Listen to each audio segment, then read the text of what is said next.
lie back so that the very peak of the ball goes into their lumbar lordotic curvature. Okay, make sure the peak of the ball goes in. This is something you want to write down. Into your lumbar, because this is something you're going to have to tell me. Everybody's just staring at me. This is important.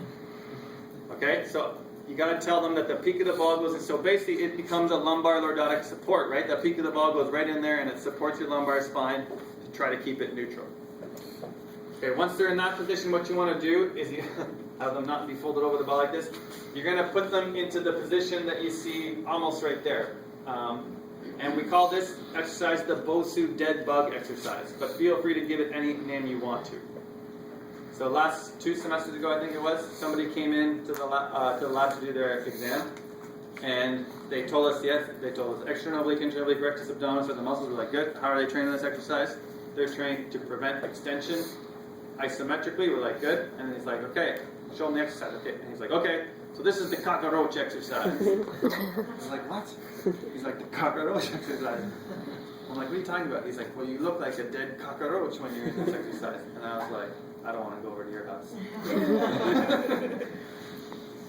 Okay, so what you're going to do is you're going to lie back with the peak of the ball in the lumbar lordotic curvature. And you're going to bring your hands up, point them to the sky, and bring your knees up.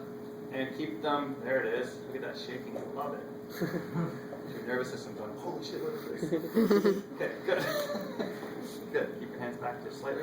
Okay, so once she's in this position, what you want to do is you want to come around to the side here and look at her to make sure she's in normal standing posture. Okay? It looks like her neck's a little bit forward, so just drop your head back a little bit. Perfect. Now she's in normal standing posture. So that's what you want to do. You want to come around here to look at her to see if she's in normal standing posture. How's that working? Alright. Yeah? Those core muscles working? Yeah. Oh yeah. Okay, so just relax for a second. Oh, okay. So how is that exercise working? If you think about it, when you're here on the ball, gravity's trying to do what to you? If you don't have any core muscles, it's going to fold you over the ball, right? And it's going to put your back into extension. And so your flexors are there to prevent extension in this exercise, not to produce flexion. So they're isometrically preventing flexion. They're anti-extensors. If that becomes too easy for them, so you want to start them off in the dead bug position, okay, just holding.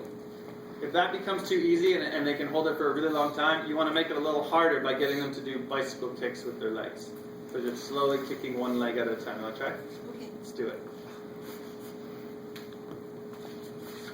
Okay, arms up, knees up. Good. Try to kick one leg at a time, nice and slow. Good.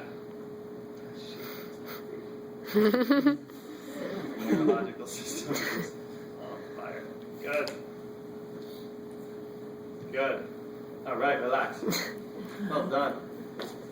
Victory flop, that's what I call that. Okay?